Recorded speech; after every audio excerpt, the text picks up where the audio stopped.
Save my company. I'll give you $100 million. The CEO mocked the maid's daughter. But he never imagined that she was the only one who could actually do it. The system is gone.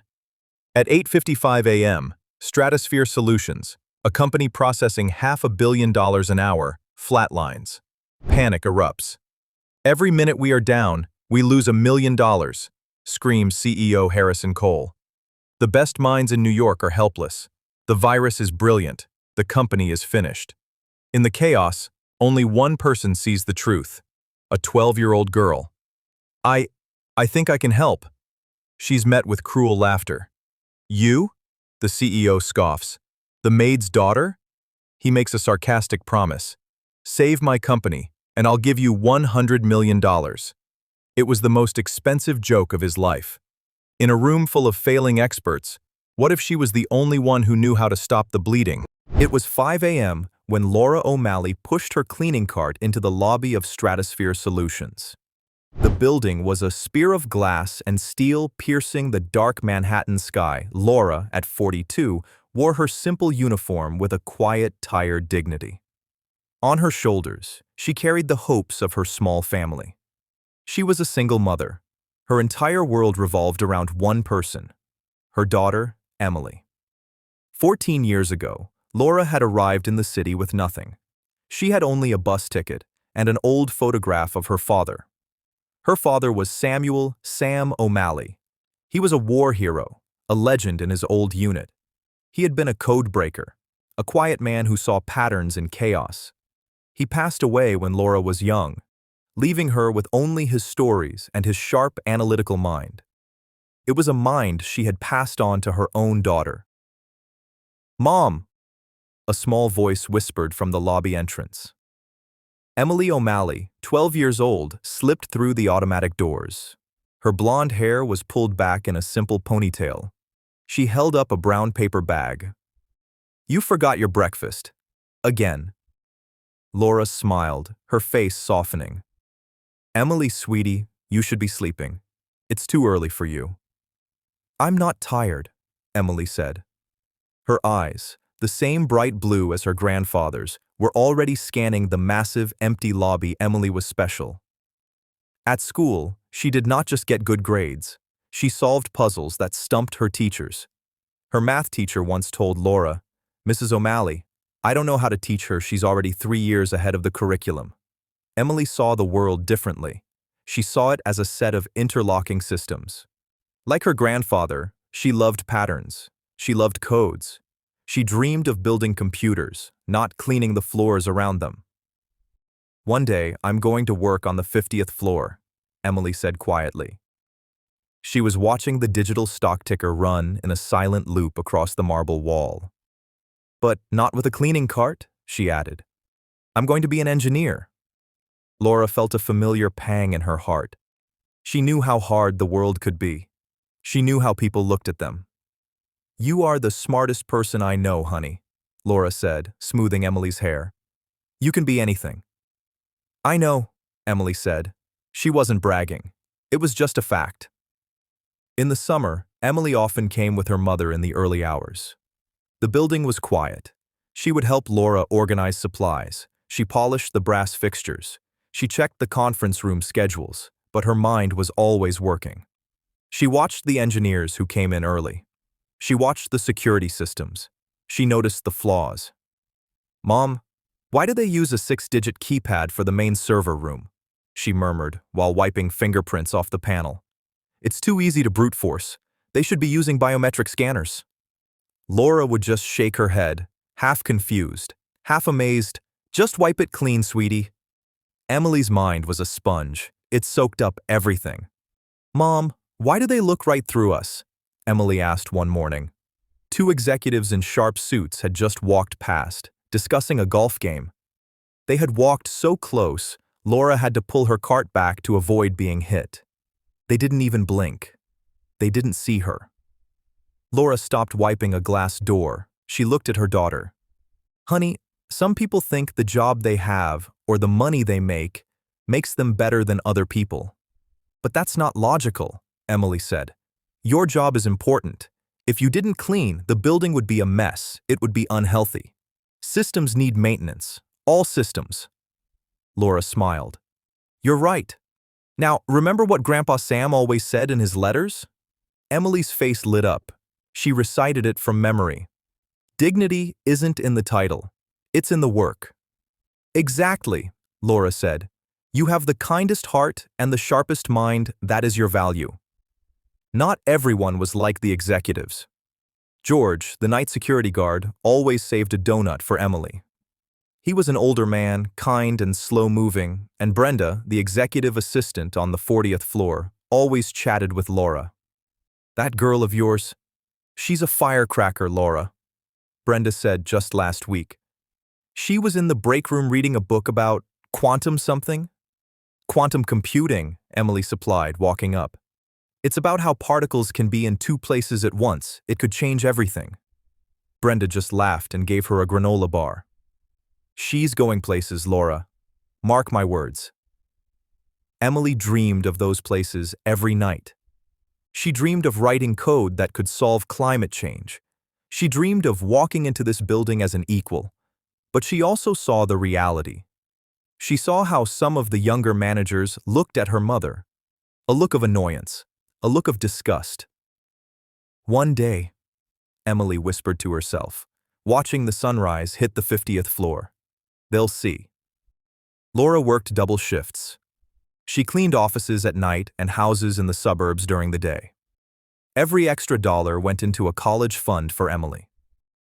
My daughter is going to have the life I couldn't, Laura told George one night. She's not just going to clean floors. She's going to own the building. Emily heard this. She felt the weight of her mother's dreams. It wasn't a burden, it was fuel. Every book from the library, every hour spent on the old-school computer, it was a step toward that future. Their story was the story of so many. Honest, hard-working people, full of dreams, but overlooked. They were the invisible engine that kept the city running. Laura was meticulous. She treated everyone with respect, from the CEO to the mailroom clerk. Emily absorbed these lessons. She saw her mother's dignity. She learned that character was more important than a job title. You're going to achieve everything you dream of, Laura would say, hugging Emily tight, but never forget who you are, and never forget the work it took to get there. That Tuesday morning, neither of them knew their lives were about to change. In just a few hours, the girl everyone ignored would become the most important person at Stratosphere Solutions. As Emily helped her mother clean the 49th floor executive lounge, she had no idea, she did not know that the entire company would soon depend on her. Her mother had planted seeds of dignity and hard work. Her grandfather had passed down a mind that saw through chaos. Now, those seeds were about to blossom. On the 50th floor, Harrison Cole ruled his empire. He was 58, with a perfectly tailored suit and ice-gray eyes.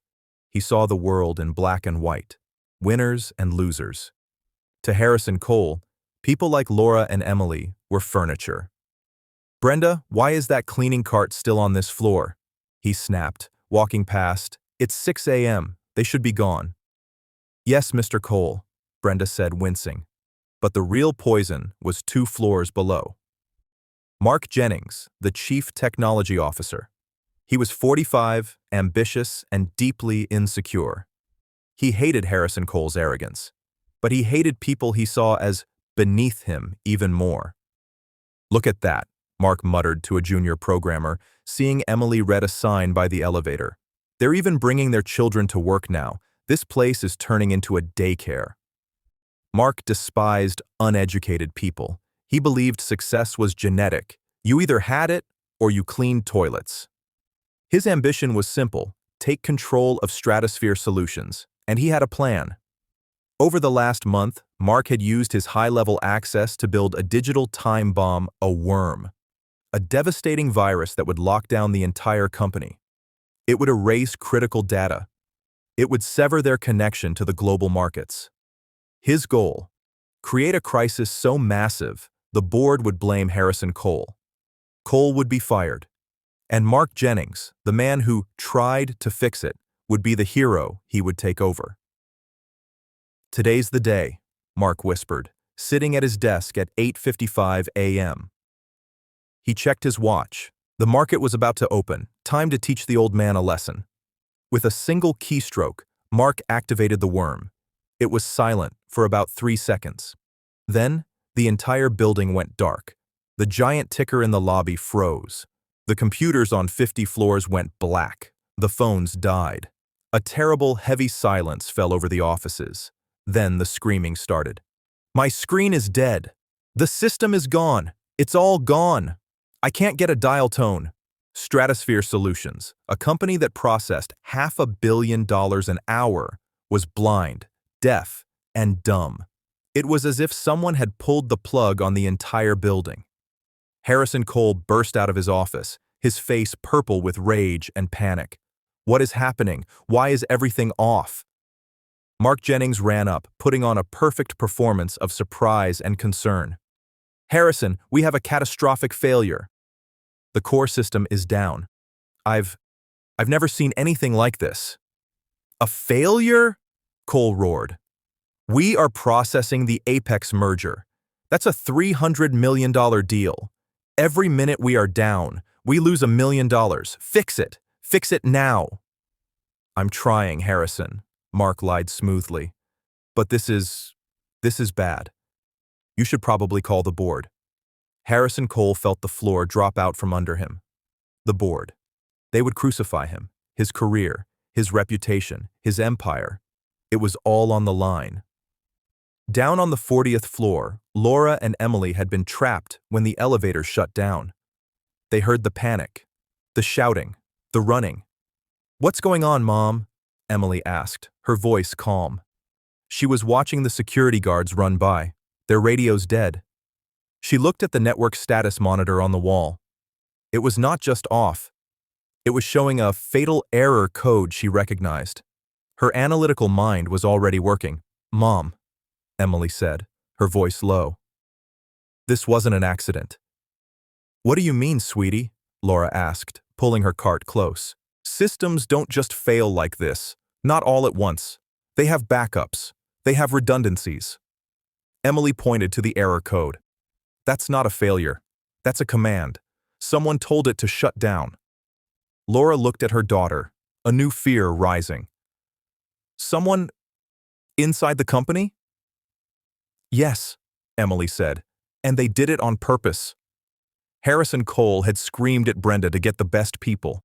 "Call Cybercore, call Digital Fortress, get them here now." Soon, the 50th floor conference room was a command center. Clients were screaming. Investors were panicking. The stock was already in freefall. Mark Jennings moved through the room, helping. He was secretly sabotaging every effort. When a technician suggested rebooting the central server, Mark shook his head. No, too risky. We could corrupt the data caches." The first team of experts arrived. Cybercore. Robert Chen, their team lead, looked grim. "We need full admin access to diagnose." "You have it!" Harrison yelled. "Just get us back online." More teams arrived. The room was full of the smartest minds in New York, and nothing worked. "This virus, it's brilliant," one expert admitted. "It's not just locking us out, it's eating the data. But it's doing it slowly, hiding its tracks. It's like it was built by someone who knew our exact system architecture," Robert Chen said, looking around the room. 3 hours passed. 4. The best experts in the city were failing. Harrison Cole watched his empire crumble. "I'm calling the FBI," Harrison suddenly announced. "If this is sabotage, I want an investigation. I want someone in jail." Mark Jennings felt a cold spike of fear. The FBI. They could trace the access logs.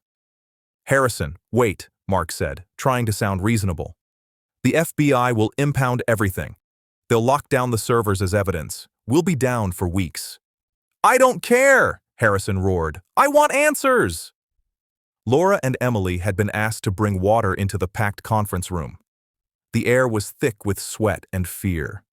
Emily, carrying a tray of plastic cups, had been listening. She watched Mark Jennings.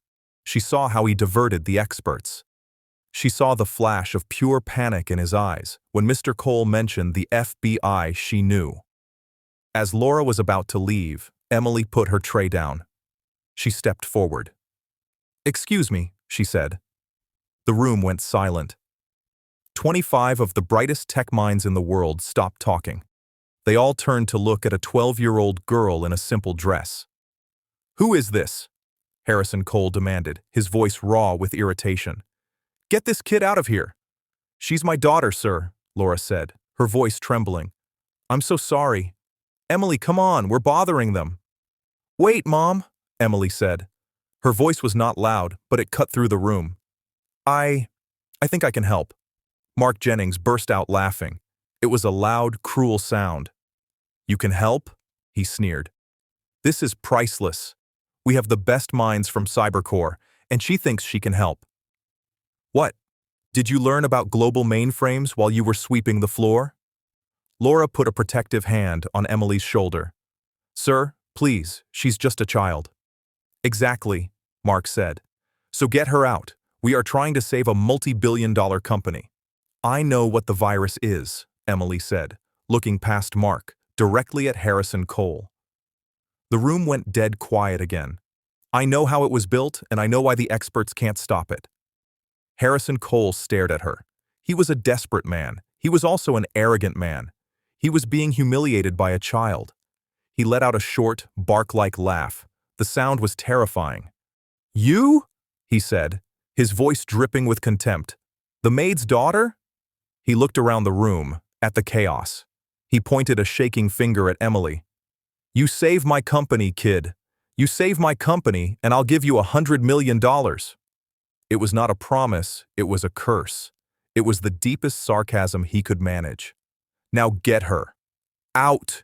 he screamed. Mark Jennings smiled, victorious. He grabbed Emily's arm. "You heard the man. Go play with your dolls." Laura pulled Emily back, shielding her. "Don't you touch my daughter." She pulled Emily out of the room, her face burning with humiliation. The door clicked shut, leaving the men to their failure. The heavy door of the conference room clicked shut, sealing them in the hallway. The silence out here felt even louder than the panic inside Laura O'Malley finally let out the breath she had been holding. Her hands were shaking. She was not angry. She was deeply, profoundly hurt. "Oh, Emily," she whispered, her voice thick with tears she refused to let fall. "I am so sorry. That man, Mr. Jennings, the way he looked at you, the way Mr. Cole laughed." She pulled Emily into a fierce hug. "I should never have let you speak. I just wanted to protect you." Emily did not hug her back at first. She was completely still. Her mind was racing.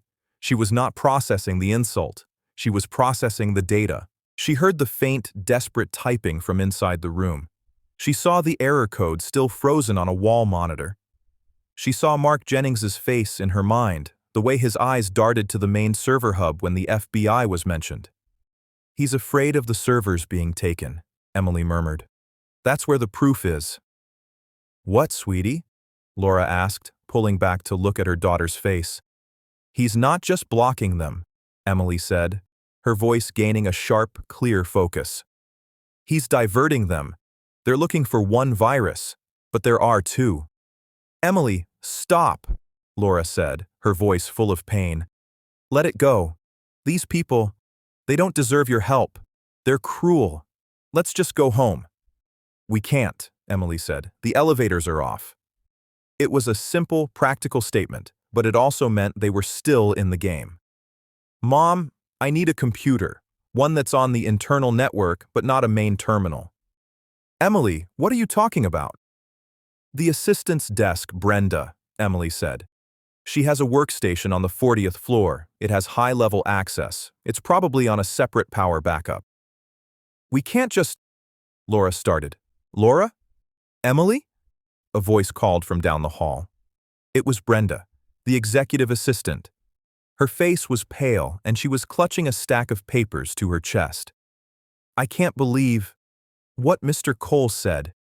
It was monstrous," Brenda said, her voice shaking. And Mark Jennings. I've never liked that man. Laura nodded, trying to hold on to her composure. It's all right, Brenda. We're going to try and find the stairs. No, Emily said, stepping forward. Brenda looked at her. Emily, Laura warned. They're all going to fail, Emily said, not to her mom, but to Brenda. Her voice was steady. They are wasting time. Mr. Cole is losing millions and the man who did this is in that room, watching them. Brenda's eyes went wide. What are you saying? I'm saying I know who it is. And I know how he did it, Emily said. Brenda looked like she had seen a ghost. Who? Mr. Jennings, Emily said simply. Brenda gasped. Mark? No, he's been trying so hard. He's been pretending, Emily said. He's feeding them bad information. He built a trap, and every time the experts run a diagnostic, they trigger the trap. I don't understand, Brenda said. Emily took a breath. She had to make this simple, clear, plain language. Imagine the system as a house, Emily began. Mr. Jennings built a worm. That worm went in and locked all the doors and windows. That's what shut the building down. All the experts are trying to pick the locks. She paused, making sure Brenda was following. Brenda nodded. But Mr. Jennings also built a spider, Emily continued.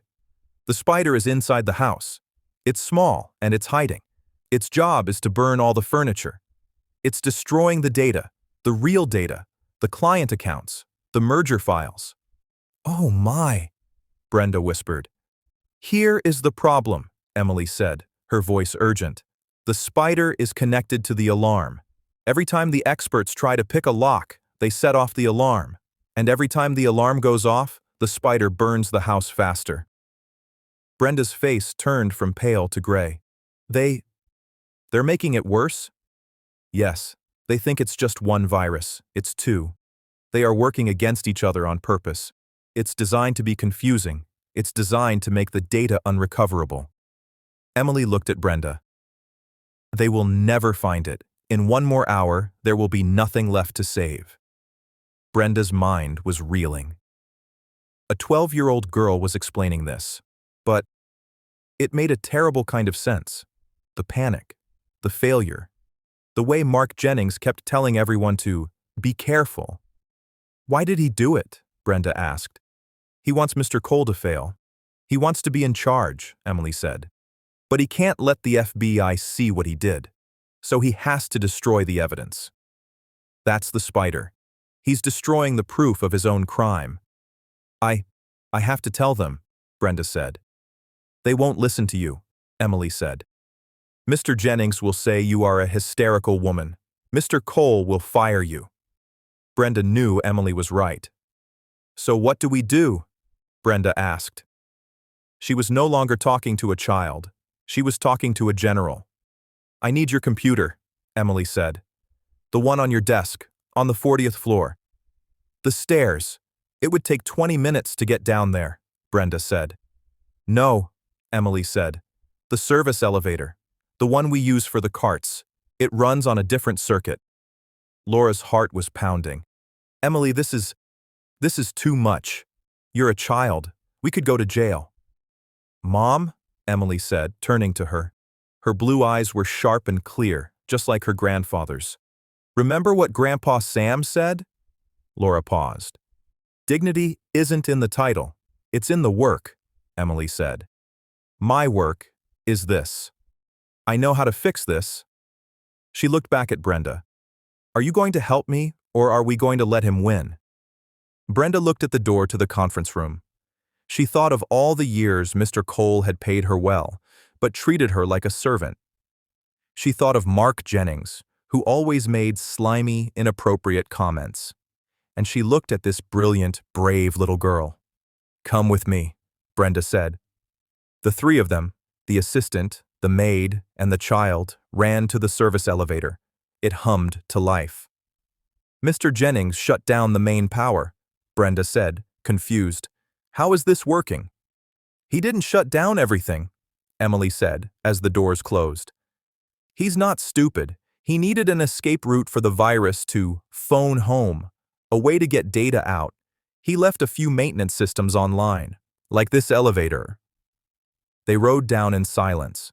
The 40th floor was chaos. People were in the hallways, on their cell phones, shouting. No one noticed them. Brenda unlocked her terminal. The screen flickered on. It was slow, but it was connected.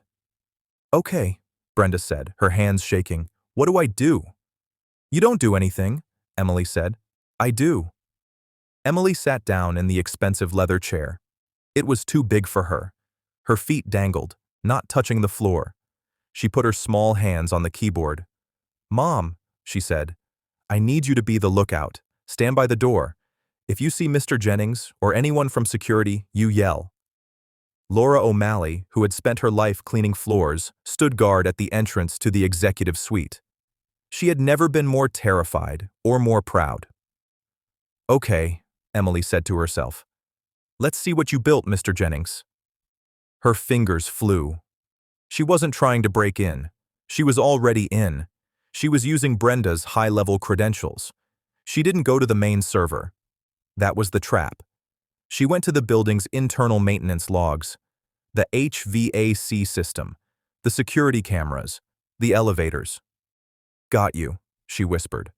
She found it a tiny, hidden program. It was disguised as a software update for the thermostats. It was the spider. It was running on a loop, communicating with the main server. And she was right.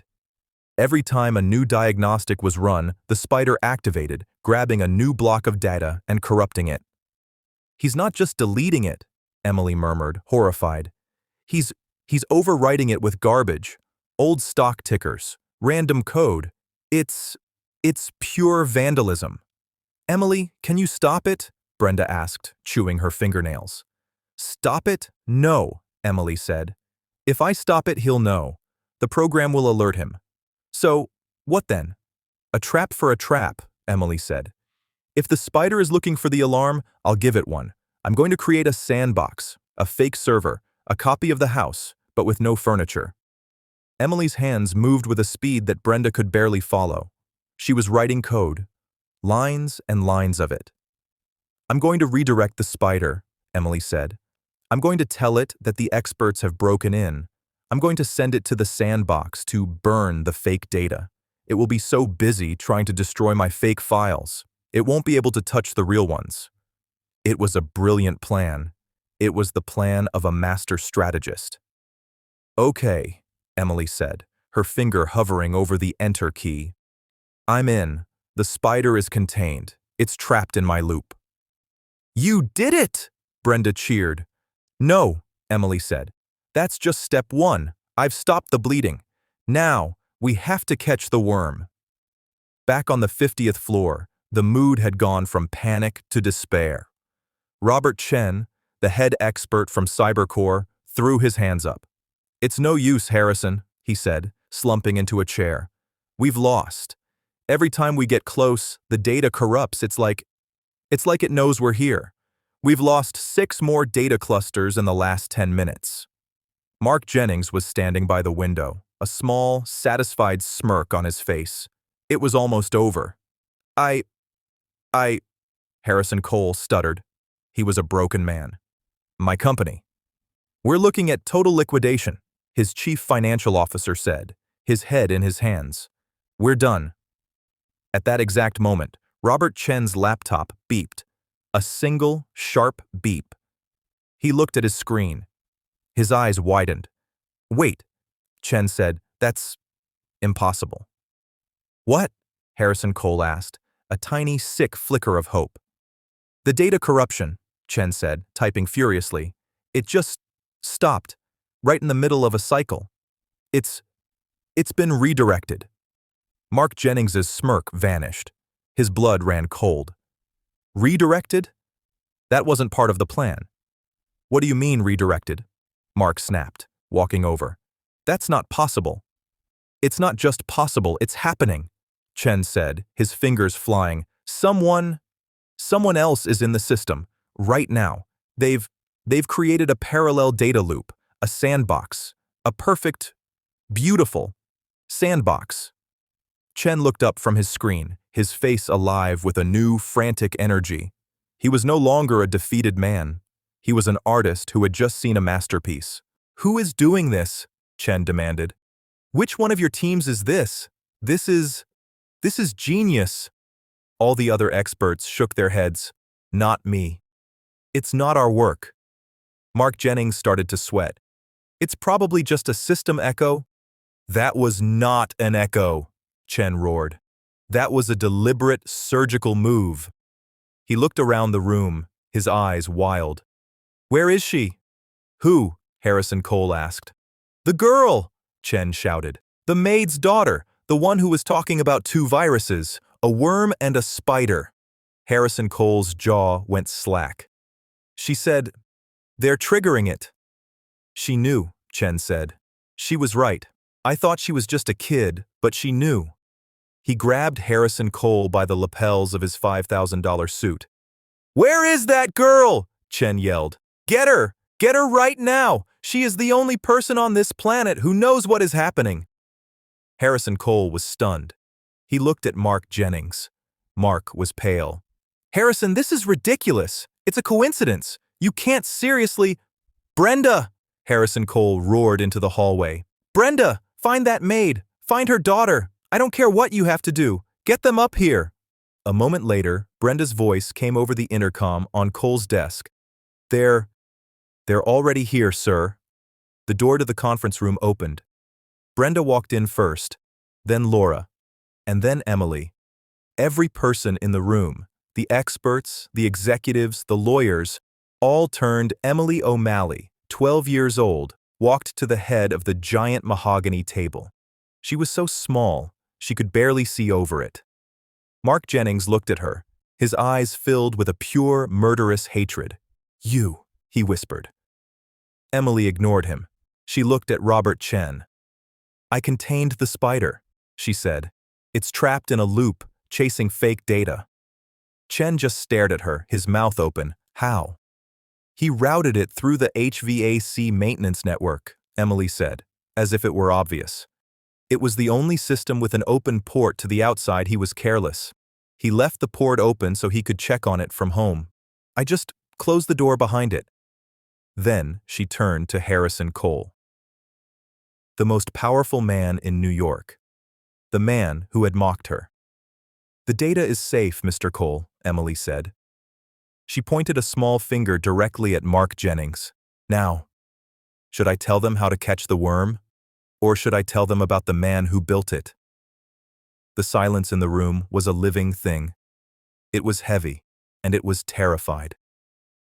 Mark Jennings stared at Emily. His face, which had been pale with shock, was now turning a dark, dangerous red. "This is a circus," he finally yelled. His voice was too loud, too sharp. "Are you all insane? You're listening to a child?" He pointed a shaking finger at Emily.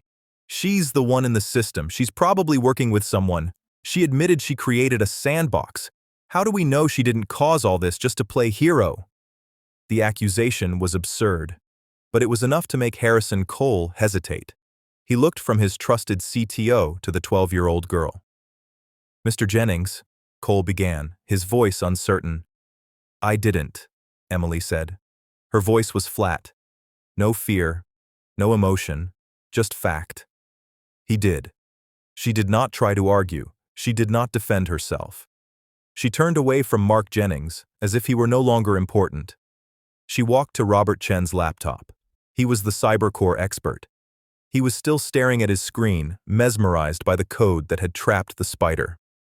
"May I?" Emily asked him. Robert Chen looked up. He saw her calm, serious face. He nodded slowly. It's your show, kid."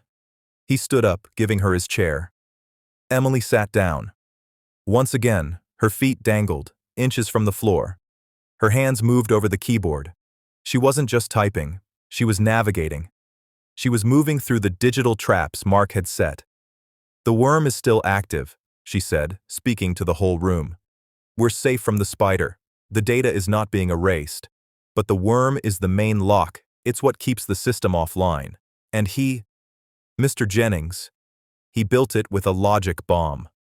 A what? Harrison Cole snapped. A dead man's switch, Robert Chen translated, his eyes glued to the screen, watching what Emily was doing. A failsafe. If we try to delete the worm, the bomb goes off. It will destroy the central servers, not just erase the data. It will fry the hardware. It will be the end of the company. Mark Jennings allowed himself a small, cruel smile. He said nothing. He had them. That's standard failsafe protocol, Mark finally said, his voice smug. Any good security system has one. It's not proof of anything. I know, Emily said, without looking up. The proof isn't in the bomb. She kept typing. She opened a new window. It was the source code for the worm. It was thousands of lines of complex, encrypted text. The proof is in the style. She pointed a small finger at a block of text. He was clever. He used a Visionaire cipher to hide his command strings. It's an old military-grade encryption method. She finally looked up. She looked at Mark Jennings. My great-grandfather was a codebreaker, she said, her voice quiet. He was a war veteran, a legend. He taught my mother how to see patterns, and she taught me. To you, this is just random text. To me, it's a signature. It's like your handwriting. Mark's face was white. He knew what a Visionaire cipher was. He never imagined anyone, least of all her, would recognize it. She's lying. This is fantasy, Mark shouted. Emily ignored him. She looked at the keyboard. A cipher needs a key. Most programmers use a random string of numbers. They're hard to guess, but angry, arrogant people, they use something personal. Her fingers moved to the keyboard. She's bluffing, Mark yelled. Get her away from that computer. Emily typed 4 letters, M-A-R-K. She hit the Enter key. The screen flickered. The lines of random text suddenly decrypted. They resolved into plain, readable English, a list of hidden commands. And at the very bottom, a hidden note left by the programmer for himself.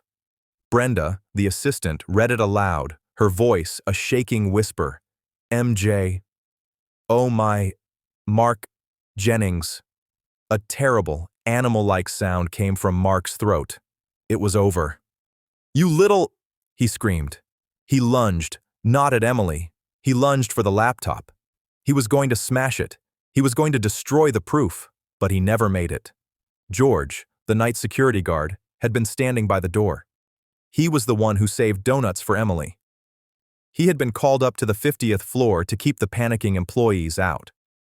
When Mark Jennings lunged, George's old training kicked in. He didn't move fast. He just moved. He stepped into Mark's path.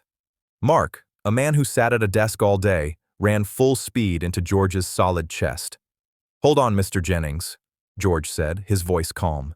He put one large, firm hand on Mark's suit jacket. You don't want to do that. Mark scrambled, trying to push past, Get your hands off me! I am the CTO! Not anymore, Harrison Cole said. His voice was like ice. The rage, the panic, the fear. It was all gone. It had been replaced by a cold, quiet fury. Mark Jennings froze. He looked at Cole.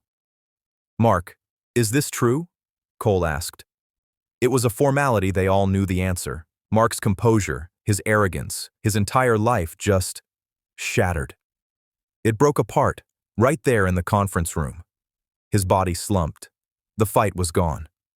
He deserved it, Mark whispered, his voice cracking. The old fool. I gave him 20 years of my life, 20 years. I built this place, and he gave the Apex merger to Johnson. He was passing me over. He looked around the room, his eyes wild and pleading. I built it all. It was my work, and he was just going to throw me away. I just wanted to show them. I wanted to show them all that he couldn't survive without me. The confession hung in the air. It was pathetic. It was small. Harrison Cole just stared at him. He didn't yell. He didn't scream. He just nodded once. George, he said, his voice perfectly even, get him out of my sight. What? What are you? Mark stammered. Call the New York Police Department, Harrison said to Brenda. Tell them my chief technology officer has just committed corporate sabotage, grand larceny, and, I don't know, 20 other felonies. I want him in jail. Tonight. George grabbed Mark by the arm. This time, it was not a gentle hold. No! Wait, Harrison, please! Mark begged. Get him out, Cole repeated. George began to pull the weeping, struggling man out of the room. As he passed Laura O'Malley, who was standing by the door, Mark looked at her. You, he spat. You! This is your fault! Laura just looked back at him, her face sad. She said nothing. And then he was gone. The room was quiet again, but the tension was still there. The computers were still dark. Robert Chen cleared his throat. Mr. Cole, he was right about one thing. The logic bomb. It's still armed. The worm is still in the system. All eyes went back to Emily. Harrison Cole looked at the small 12-year-old girl sitting in his expert's chair. His entire empire, his life's work, his reputation, all of it was in her small hands. His tone was different now. The mockery was gone. The arrogance was gone. He was humbled. Miss O'Malley, he said. The use of her formal name was a sign of a new profound respect. Can you fix it? Can you save us? Emily was still looking at the screen. She was studying the code. He thinks he's smart, she said quietly. But he's just angry. And angry people make mistakes. They get predictable. What do you mean? Chen asked, leaning in. He built a dead man's switch, Emily explained. It's designed to destroy everything if he gets caught. But he also built it so he could turn it off. A back door, Chen breathed. Of course, he'd want a way to stop it, just in case he needed to regain control himself. He's an arrogant man, Emily said. He used his own name as the key for the cipher. He probably used another one to hide the back door. She looked back at the lines of code. The signature. It's not just a note, Emily whispered. It's a command. Her fingers flew. She copied the string, pasted it into a command prompt. She hit enter. A new window opened on the screen. It was black, with simple white text. Fail-safe controls accessed. Enter disarm key. He was logging his own initials? Chen said in disbelief.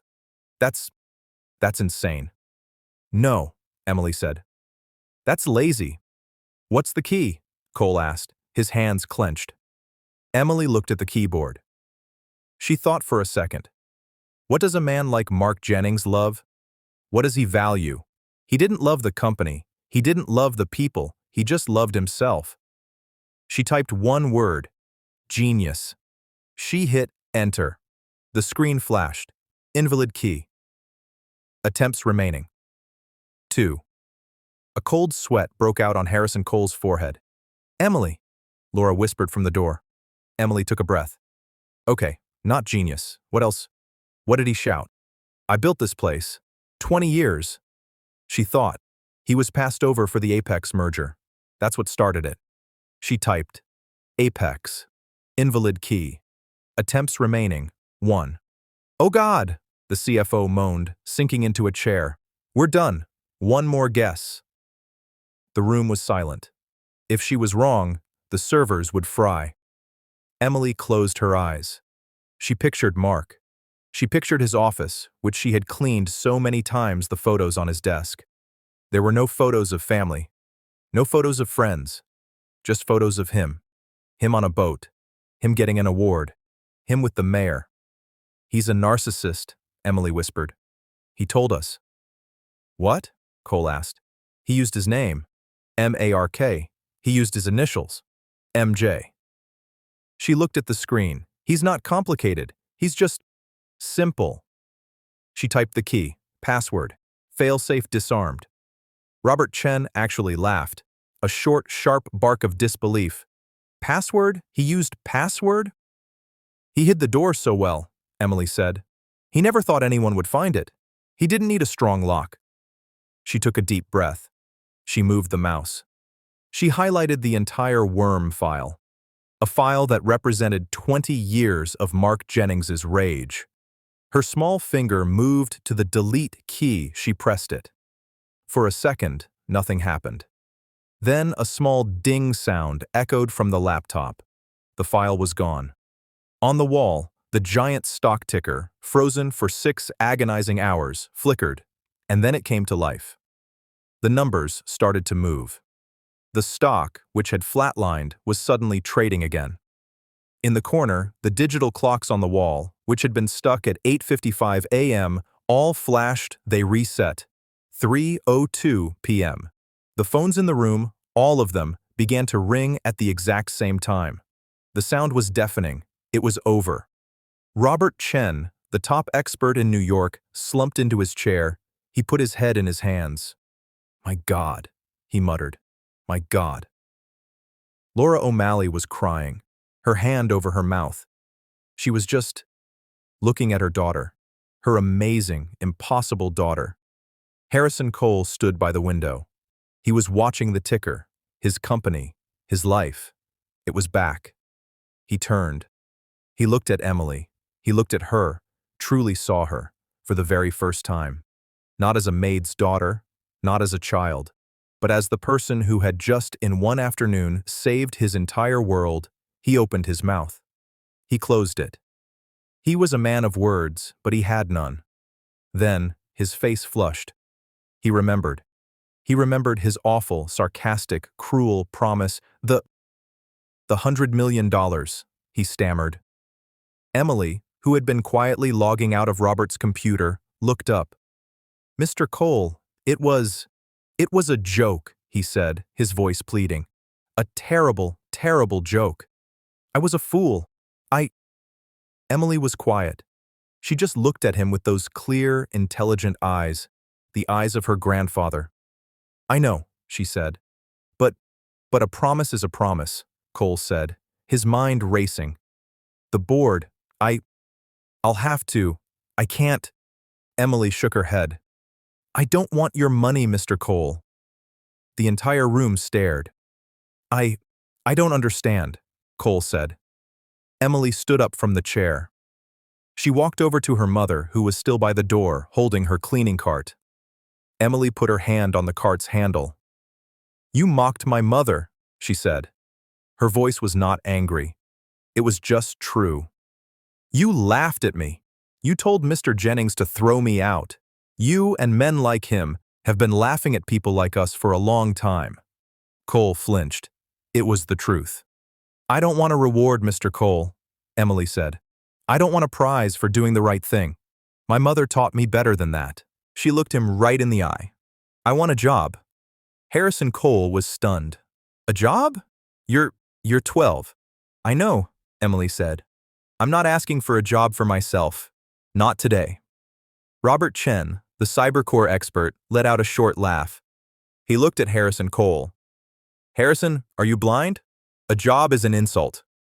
"This young woman," he said, putting a clear emphasis on the word woman, "just did what my best 20 people could not. She saved you." Chen turned to Emily, his face filled with genuine awe. "Miss O'Malley, when you are 18, you do not need to ask him for a job. You call me. I won't give you a job. I'll make you a partner." Emily gave him a small, respectful smile. "Thank you, sir. But I want to build things, not just fix them when they're broken." She turned her gaze back to Harrison Cole. The power in the room had shifted. It was no longer in the hands of the man in the corner office. It was in the hands of the maid's daughter. "I want a scholarship," Emily said, her voice clear. "The best education. I want you to fund my college. All of it. MIT, Stanford. Wherever I choose to go. I will get the grades. You will pay the bills." "Yes," Cole said immediately. "Of course, anything." "And I want a job for my mother," Emily continued. Laura O'Malley, who had been watching her daughter with tears in her eyes, gasped. "Emily, no, sweetie. This isn't for us." "Yes, it is, Mom," Emily said, her voice softening. "She has the sharpest eyes in this building. She's not just a maid. She's a manager. She's been doing it for free for 10 years. Emily looked at Brenda, the assistant, who nodded in vigorous agreement. "Brenda," Cole said, his voice firm. He was making a decision. Effective immediately, Laura O'Malley is the new head of building logistics and operations at double her current salary. Laura covered her mouth, a sob of shock and gratitude escaping. And an internship, Cole said, looking back at Emily. A paid internship, for you. Every summer. You won't be in the mailroom. You'll be in my research and development department. He looked around. Is that enough? No, Emily said. The room, which had been relaxing, tensed up again. What? Cole asked, confused. I still want the $100 million, Emily said. Cole's face went pale.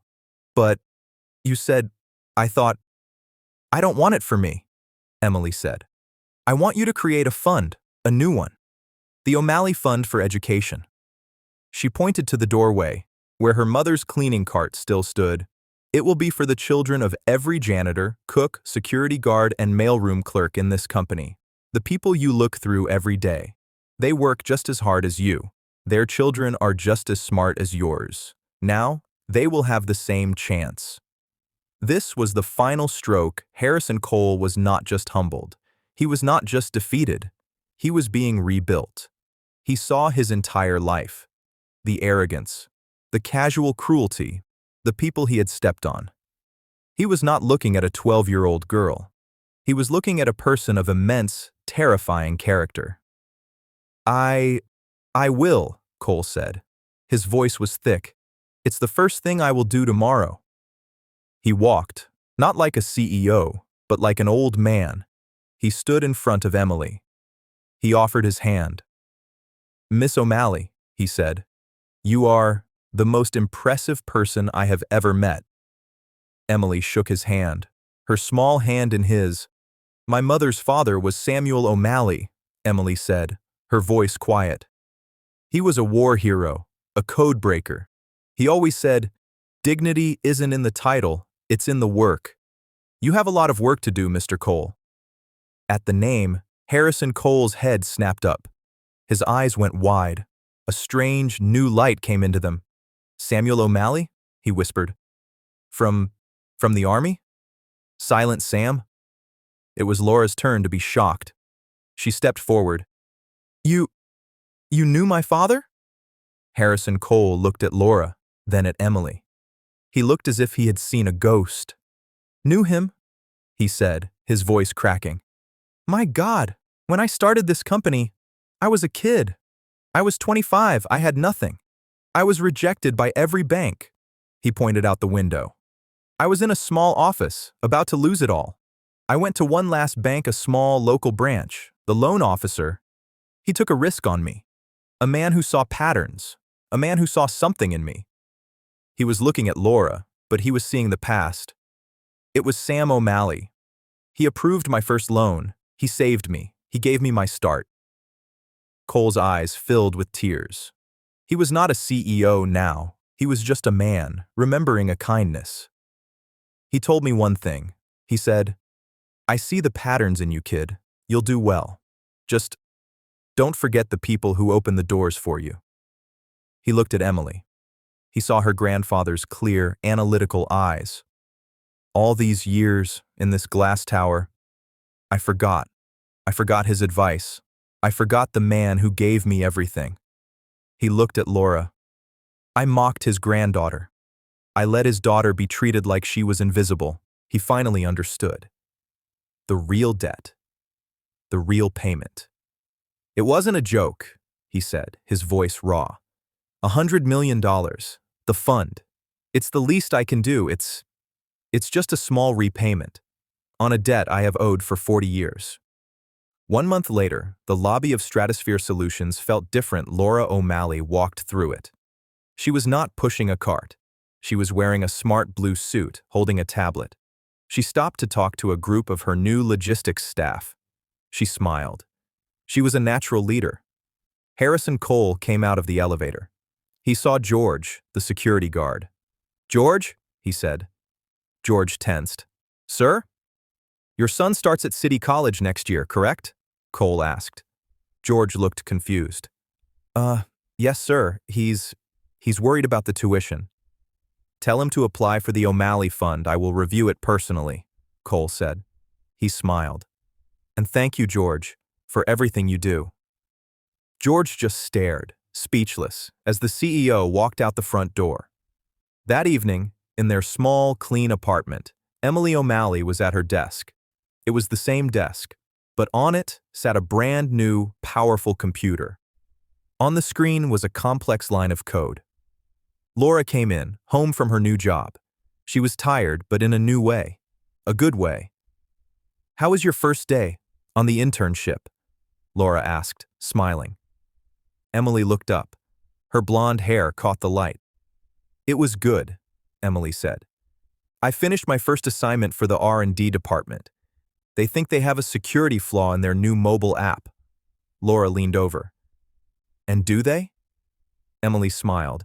Her fingers moved, typing one last command. The flaw was gone. They did, she said. Emily O'Malley looked out the window. She saw the lights of the Manhattan skyline. She saw the Stratosphere building, piercing the clouds. They were a long way from the 50th floor, but she knew, with the same certainty that she knew how to code, that one day she would not just work there, she would run it. She was the daughter of a maid, the granddaughter of a codebreaker, and she was just getting started. And that's where we'll end Emily's story for now. A story proving that true character is more important than any job title. I hope this gave you a chance to step out of your everyday routine and just enjoy the moment. I'd love to know what you were doing while listening. Were you on a walk, tidying up your own space, or just winding down for the night? Let me know in the comments below. I genuinely read all of them. And if you want to make sure we cross paths again for another story, hitting like and subscribing is the best way to do it. Feel free to also drop your feedback on what you loved or what we can improve. Thanks for spending this time with me.